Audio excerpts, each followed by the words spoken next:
ultimate luxury sedan has always had that exquisite blend of sporty performance and opulent luxury, with the secret sauce being the pleasure the car gives the driver when he drives it.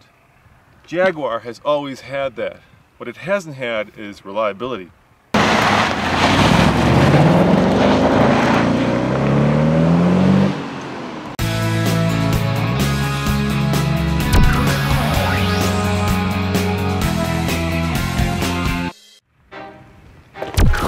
You won't believe it, but when it comes to luxury, Lexus has always been top-notch. It's always been really reliable. What it hasn't been is very interesting, fun, visceral. Guess what? Something may have changed.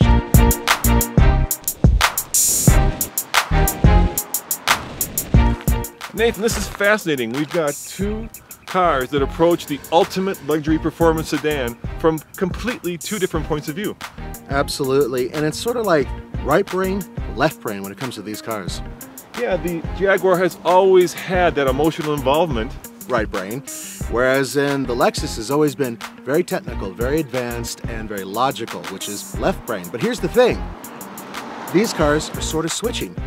The Lexus is trying to be more passionate, more interesting, and the Jaguar is trying to be more reliable, so let's see if they succeeded.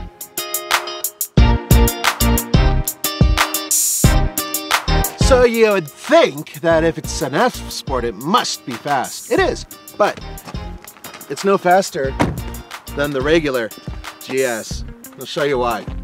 Under this hood is a 3.5 liter V6 that puts out 306 horsepower and 277 pound-feet of torque. That's okay. Surprisingly, this thing is really fast. It's all-wheel drive. Off the line, this thing is remarkably quick.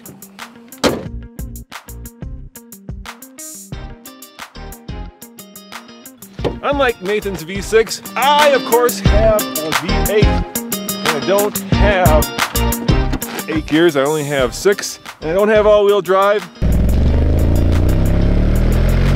I only have 2-wheel drive with snow tires for up here in Colorado. But what I do have, which Nathan doesn't have, is 385 horsepower. And of course about 300 pounds more in curb weight.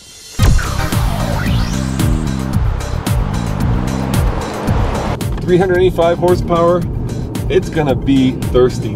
And a combined 19 miles to the gallon is not great, but if you can afford $67,000 for this car, you can afford 19 miles to the gallon.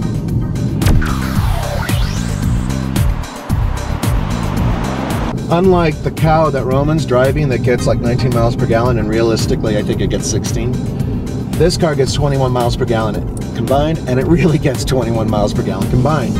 Kind of helps that it has a V6. It's not bad. Price? It's pretty steep. It's just under $60,000.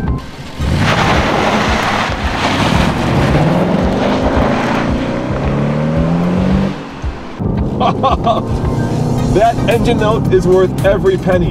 And then when you get into the twisties like I am right now, you can just place this car exactly at the apex of a turn, because that's what Jaguar does the best. It has this great combination of comfortable ride with just incredible, splendid, lively handling. It doesn't feel nose heavy, even though it's got a big V8 in the front of it. It feels like it's on its tippy toes, like it wants to go exactly where you're pointing it. And you know what? I can feel exactly what these front wheels are doing. I love the Jaguar for this reason. This is where it excels.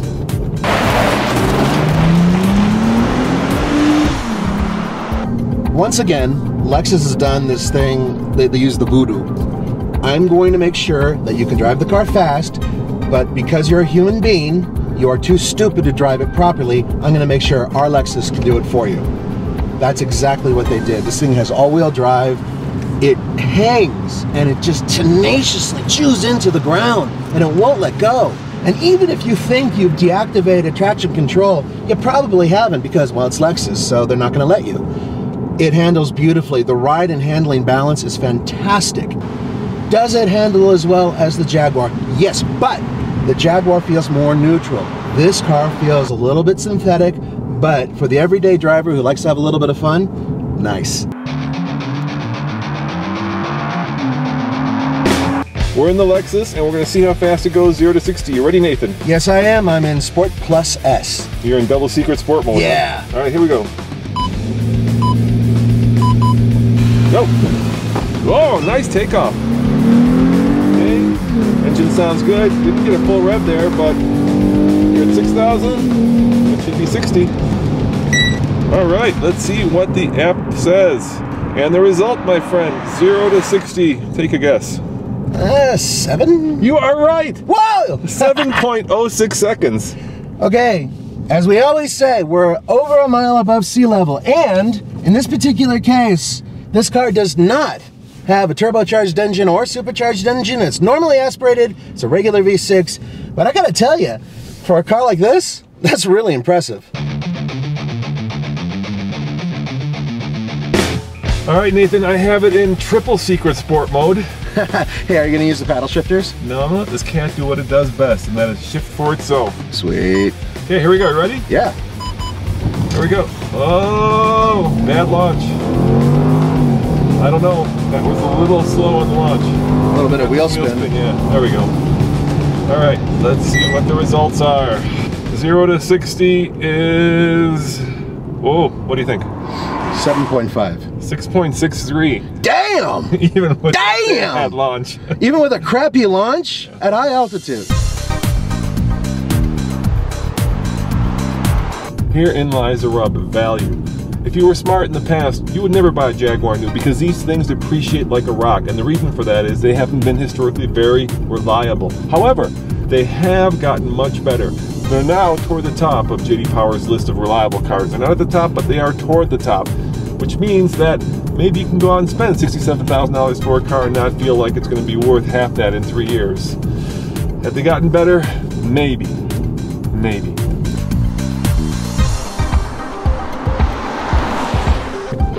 Competition besides the Jaguar, the E-Class, the BMW 5 Series, and the Audi A6. All of those cars have a little bit more testes over this car, but in terms of overall refinement and this amazing feel, I'm giving it to the Lexus. The stitching, the pewter finish, wow. Much better than the usual diluted kind of septic feeling that Lexuses normally have. This is fantastic. It's one of my favorite interiors. All right, guys, I'm going to show you something that just drives me absolutely batty. I start the Jaguar up, put on my seatbelt, and put it in reverse. Do you know it has a reverse camera? Because, you know what? There, finally.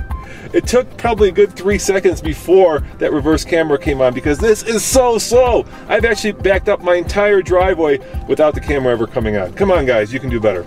You know, Nathan, I think the perfect sporty luxury sedan is somewhere in between these two cars. Yeah, and in the murky universe in between the two with a manual transmission, that would be the ultimate in luxury and performance. Because the Jaguar has the best engine note, ride and handling, and the worst interface. That screen that you touch that doesn't work. Oh, it is so frustrating. It's infuriating. This has one of the best infotainment systems ever, and its performance is really good, but it's not quite there with the Jaguar.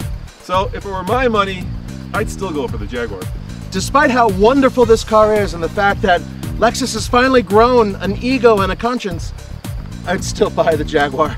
As always, this is Roman. And Nathan. See you guys next time.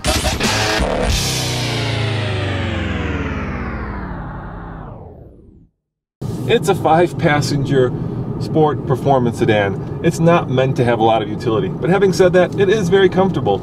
I think the Lexus is a little bit more comfortable. The seats are a little bit more attuned to my big American ass, but this thing is fine. I could see myself driving all the way from Peoria to Peking.